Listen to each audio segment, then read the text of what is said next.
Checklist protocol initiated.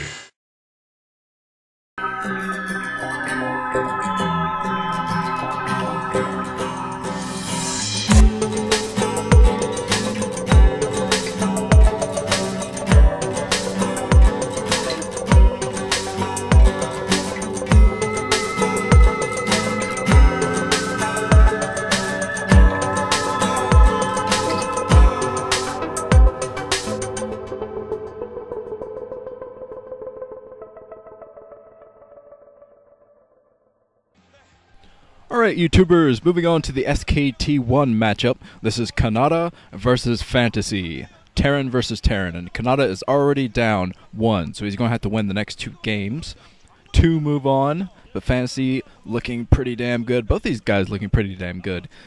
Sometimes you'll see a player look extremely tired before a matchup. One player looks really tired, the other looks extremely alert. And you could pretty much point at the tired player and say, that player is going to make a few mistakes in this game that may cost him the game. But that is not the case here. Both guys looking extremely alert. Of course, SKT1 doesn't have to worry about many matchups until the Pro League Grand Finals next week, which I'm actually thinking about commentating. Since there will be no OSL games next week, that will leave a pretty big gap in the schedule, so maybe I will commentate the most important finals in StarCraft.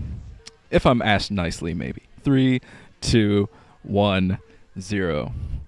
And I might try to rope in a certain dude from Iceland. Although I haven't really talked to him about it, so I'm not sure if that will fit into his schedule, but we'll see. Colors and positions down here at the 5 o'clock in beige is Canata, so that means up at the 2 o'clock in purple is Fantasy.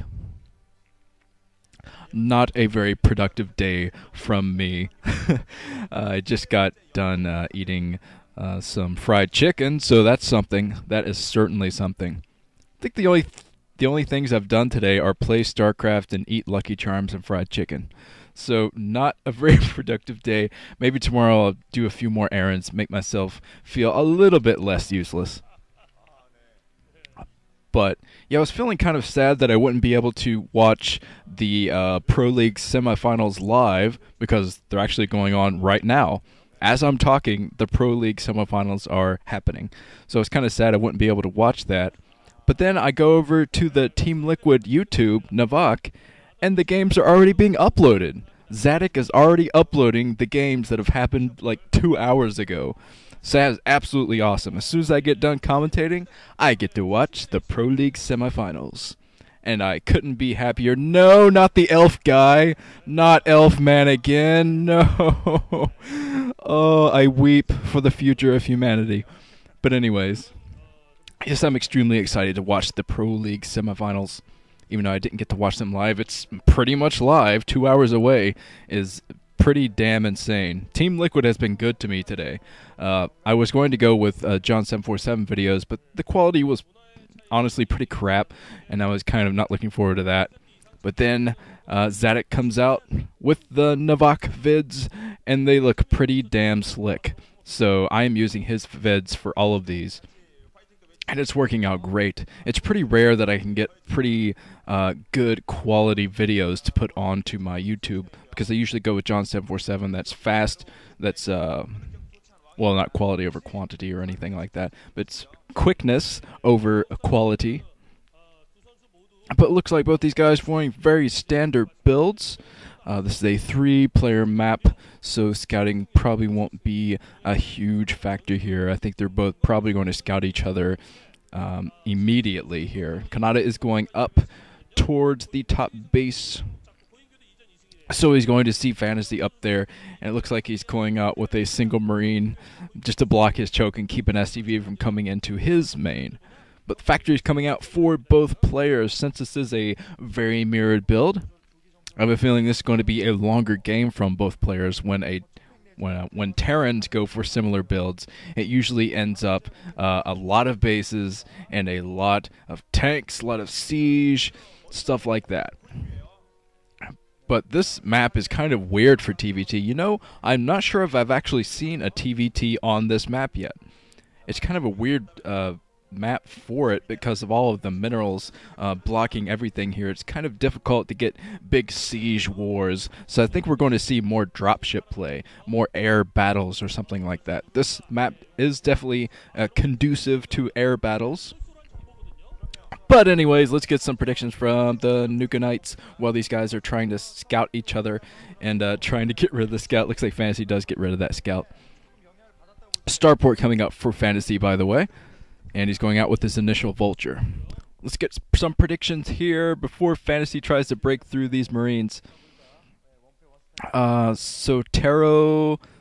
Lupus Sotero writes, Fantasy is the bomb, but Canata is a pain in the ass when it comes to TVT, so I fear for Fantasy's life.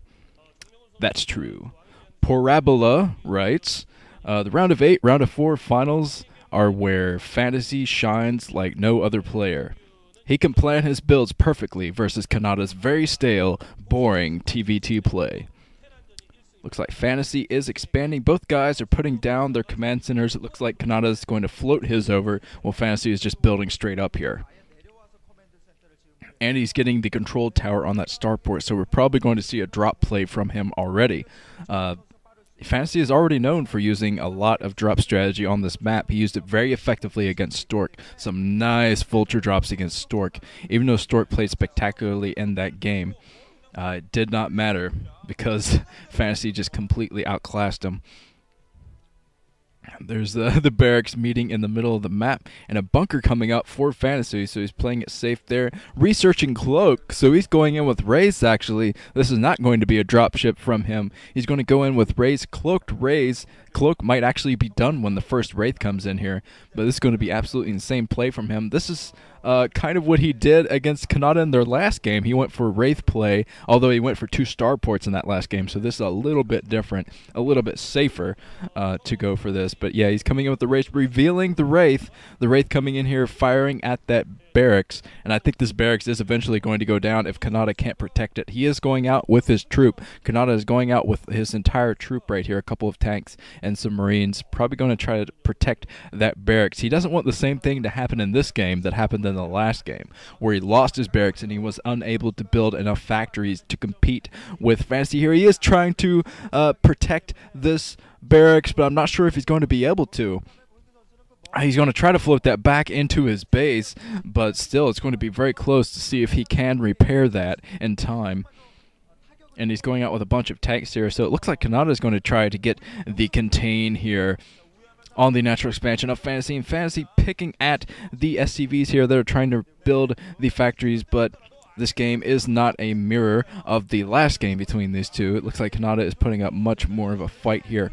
He's able to get out more factories, and now he's going to push in with his tanks, and Fantasy's caught a little bit out of position here. He's not anticipating this at all. His tanks are not sieged. Maybe he doesn't have siege prepared yet, but yeah, he might be bringing back. Yeah, he's going to bring back his Cloaked Wraiths. Very smart play from him, and he's going to go in at the same time with his siege tanks and his Cloaked Wraiths, even though he's going to lose his refinery in this attack.